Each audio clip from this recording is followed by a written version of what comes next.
I found the Christmas card under my pillow, the one I wrote to myself because no one else would remember me on the day I turned 73.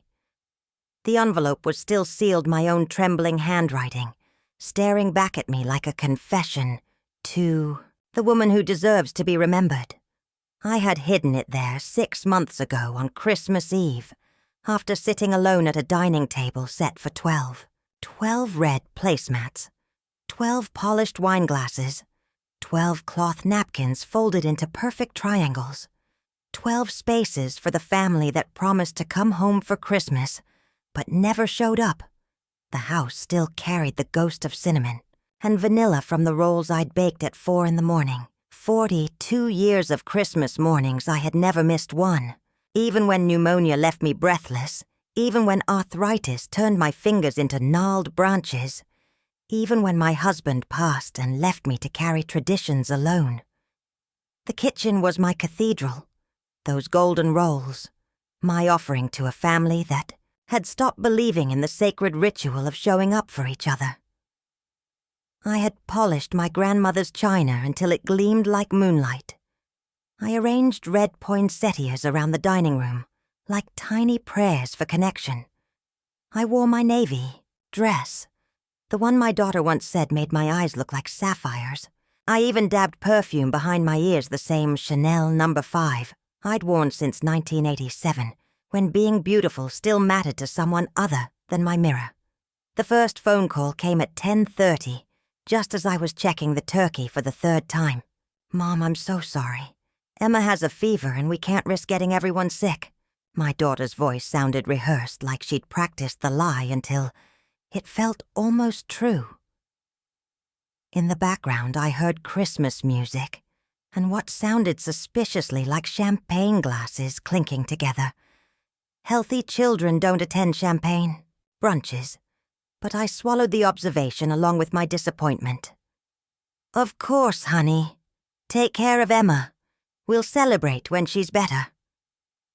The words tasted like ash, but I spoke them with the grace 43 years of motherhood had taught me. Say what keeps the peace, swallow what hurts, pretend their convenience is your priority. The second call came an hour later, my son breathless with false urgency. "Mom, Karen's parents surprised us with ski passes to Aspen. The kids are so excited we couldn't say no." You understand, right? It's a once-in-a-lifetime opportunity. I understood all right. I understood that someone else's grandparents had become more important than his own mother. I understood that spontaneous adventures mattered more than promises made to a woman who had sacrificed her own dreams to build theirs. "Have a wonderful time, sweetheart. Send pictures." My voice remained steady even as my heart cracked like ice on a frozen pond. I had perfected the art of gracious disappointment decades ago. My youngest son didn't even bother with a phone call. At 2 in the afternoon, while I sat staring at enough food to feed an army, his Facebook post appeared on my phone, a family photo around someone else's perfectly decorated table, everyone wearing matching red sweaters I'd never seen before. The caption read, "Grateful to spend Christmas with people who really feel like family." People who really feel like family. The words hit me like a physical blow. I stared at that photo until my vision blurred, studying their faces for any trace of guilt, any shadow of missing me. There was none. They looked complete without me, whole, happy, like I had never existed at all.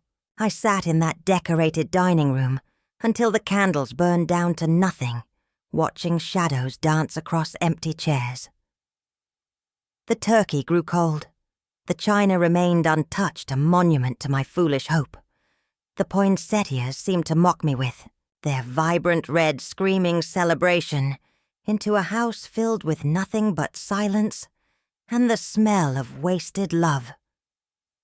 Somewhere between sunset and heartbreak, I walked to my bedroom and wrote myself that Christmas card.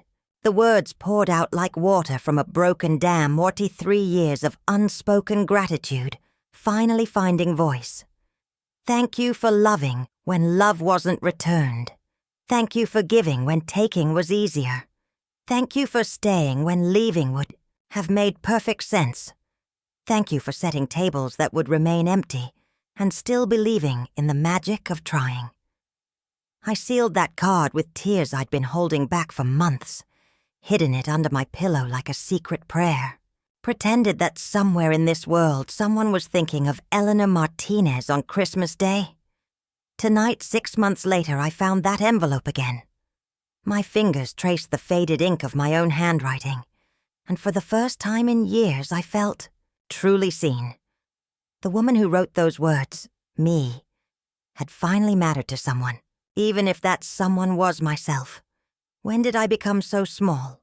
When did I start begging for crumbs from tables I had set with my own hands in houses I had helped them buy with money I had saved by denying myself small pleasures for decades? It happened slowly, like erosion wearing away a mountain, one grain of sand at a time.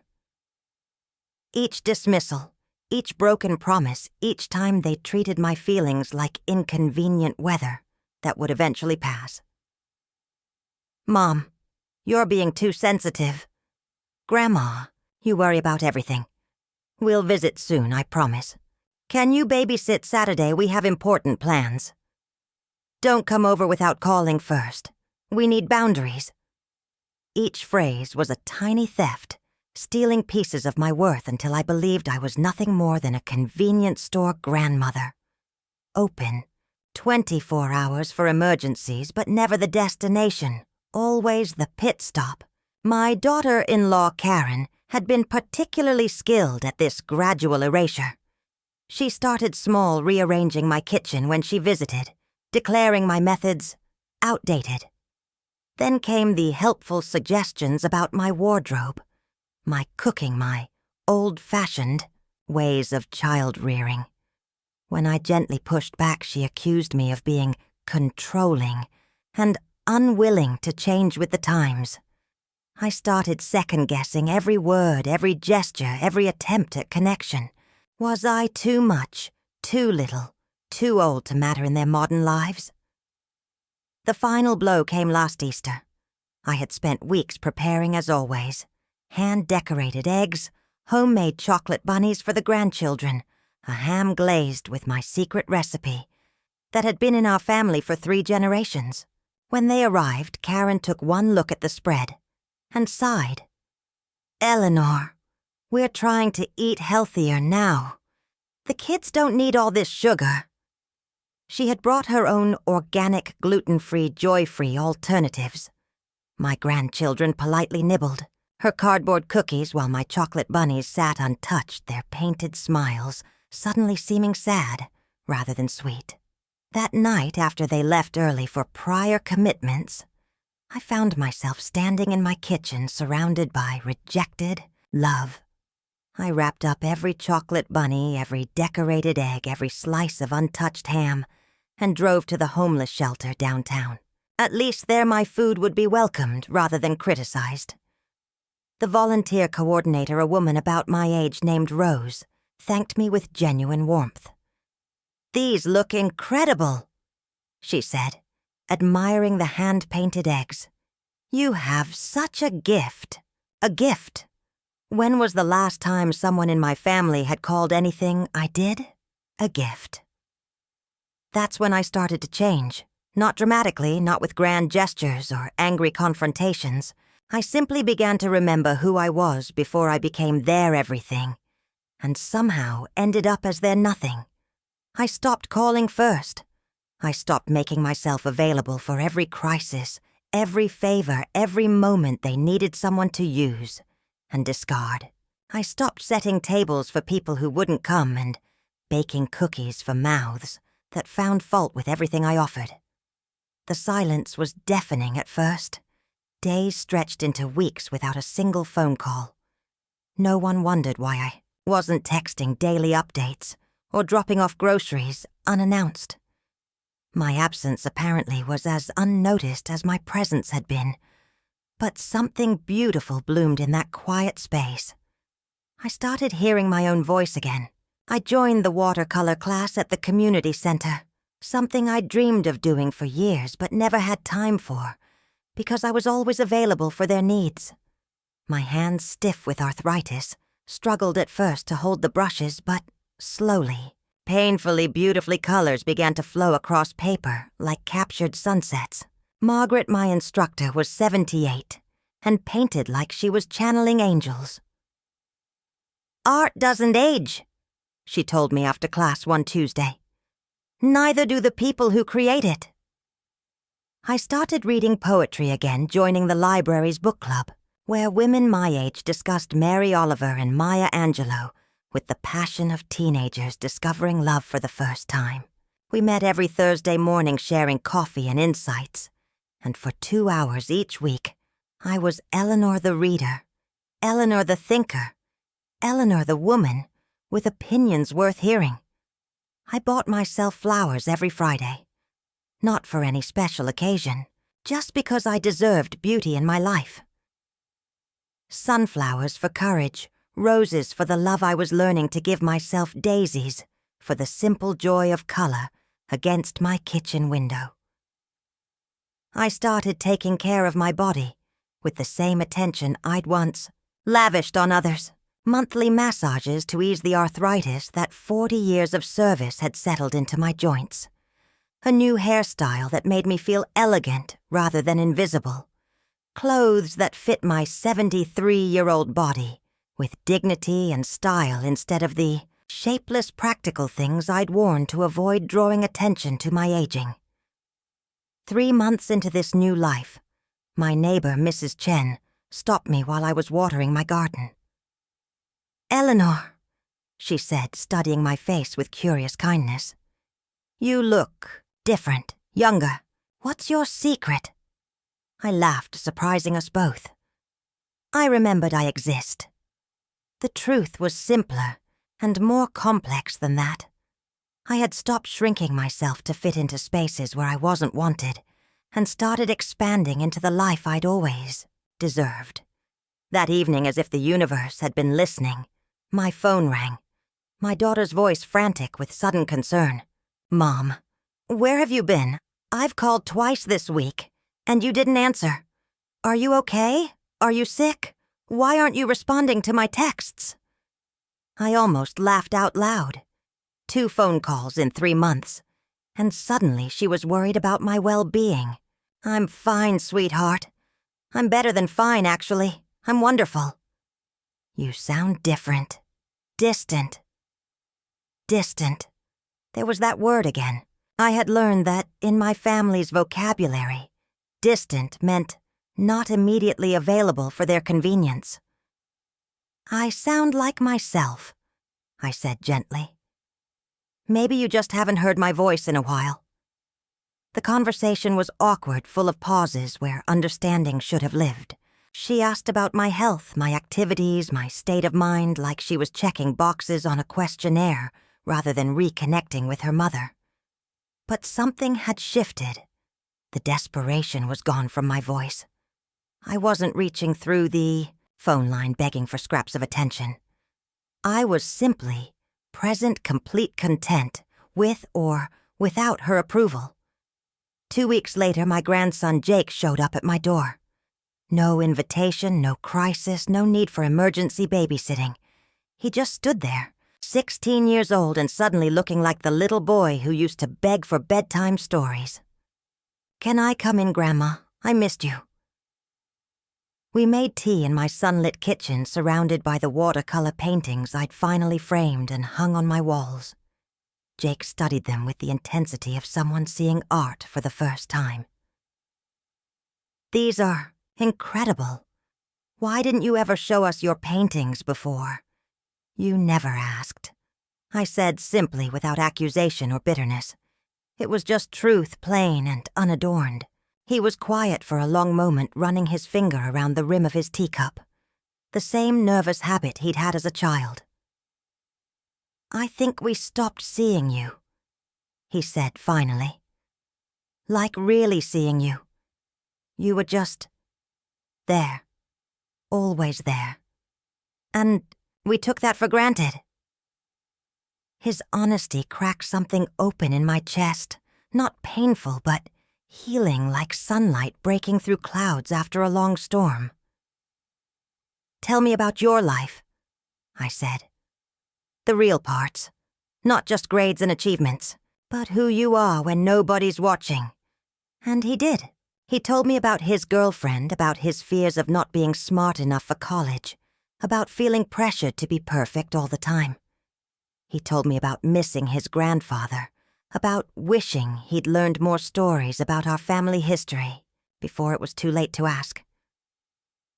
"I want to know about you, too," he said. "Not just Grandma you, but Eleanor you. Before us. Before Dad. Who were you when you were my age?" I told him about dancing until midnight in college, about the poetry I'd written but never shared, about the dreams I'd set aside to build the life that became his foundation. I showed him photos from my 20s when I'd backpacked through Europe with nothing but curiosity and courage. "You were beautiful," he said, studying a picture of me in Paris, arms spread wide in front of the Eiffel Tower. "I still am," I replied, and for the first time in years I meant it. That conversation became the first of many. Jake started visiting regularly, not for favors or emergencies, but for connection. He brought his girlfriend to meet me. Really meet me, not just be politely introduced to his grandmother. We painted together, the three of us, creating Messy Imperfect, art that somehow captured more joy than anything I'd ever accomplished alone. My daughter noticed the change in her son, how he talked about our visits with genuine enthusiasm, how he mentioned things I'd taught him, recipes I'd shared, stories I'd told about his father's childhood mischief. "Jake says you're teaching him to cook," she said during one of our now weekly phone calls. "He asked to learn," I said. "He said he wanted to carry on some family traditions." There was a pause. Then quietly, "Could you teach me too? I realized I don't know how to make any of the things you used to make for us." And so my daughter started, coming for Sunday dinners. Not the forced, obligatory visits of before, but genuine time together. She helped me cook, and I helped her remember who she used to be before motherhood and marriage consumed her identity the same way they had once consumed mine. We talked about her childhood, about the times I'd gotten it wrong, about the times I'd gotten it right. She apologized for some things. I apologized for others. Mostly we just enjoyed being together without the weight of expectation or resentment. "I thought you were angry with us," she confessed one evening as we washed dishes together. "I wasn't angry," I said, handing her a plate to dry. "I was invisible. There's a difference." She stopped drying, looking at me with eyes that finally saw. "You're not invisible now." "No," I agreed. "I'm not. My son and daughter-in-law have been slower to adjust to this new version of me. Karen still seems confused by my boundaries, my unwillingness to drop everything for their convenience. But my grandchildren from that side of the family have started reaching out, curious about the grandmother, who apparently has her own life now. Last month, my youngest granddaughter called to ask if she could interview me for a school project about family history. We spent hours on the phone and she recorded every word, fascinated by stories of a woman she'd never bothered to really know. "Grandma," she said at the end of our conversation, "you've lived such an interesting life. I never knew." "You never asked," I said gently. "But now you have. This Christmas will be different. I'm not setting a table for 12, hoping 8 people might show up. I'm preparing a meal for the people who have genuinely chosen to be present in my life. Jake and his girlfriend, my daughter, Mrs. Chen from next door, who has become a dear friend, Rose from the volunteer center, who has no family nearby. If others want to join us, they're welcome. But I'm not begging for their presence or performing for their approval. I'm simply offering what I've always offered: love, food, and the warmth of a home where people matter to each other. I still have that Christmas card I wrote to myself. It sits on my dresser now, no longer hidden but displayed like the treasure it is. Because that night when I wrote those words of gratitude to a woman who deserved to be remembered, I was performing the most radical act of my life. I was refusing to disappear. Sometimes the most revolutionary thing you can do is not change everyone else. Sometimes it's remembering who you were before you forgot you mattered to yourself. Have you ever felt invisible in your own family? Have you ever loved so completely that you disappeared in the process? Have you ever had to choose between being needed and being valued? Tell me in the comments. Your story matters too. I light candles in my kitchen every evening now. Not because I'm waiting for someone to remember me, but because I never want to forget myself again. The flames dance against the watercolor paintings on my walls, illuminating. A life reclaimed, a woman restored, a love story written between a woman and her own worth. If you see yourself in this story, if you've ever felt erased by the very people you'd die for, know this: you are not too much. You are not too little. You are exactly enough. And you deserve to be seen, celebrated, and cherished, especially by yourself. Light your own candle. Write your own card. Remember your own name. Because the most beautiful love story you'll ever live is the one you write with yourself. Please subscribe to this channel if this story touched your heart. Turn on notifications so you never miss new stories, and give this video a like if it resonated with your soul. Share this with someone you consider dear. Sometimes we all need to be reminded that we matter, that we're worth remembering, and that it's never too late to choose ourselves.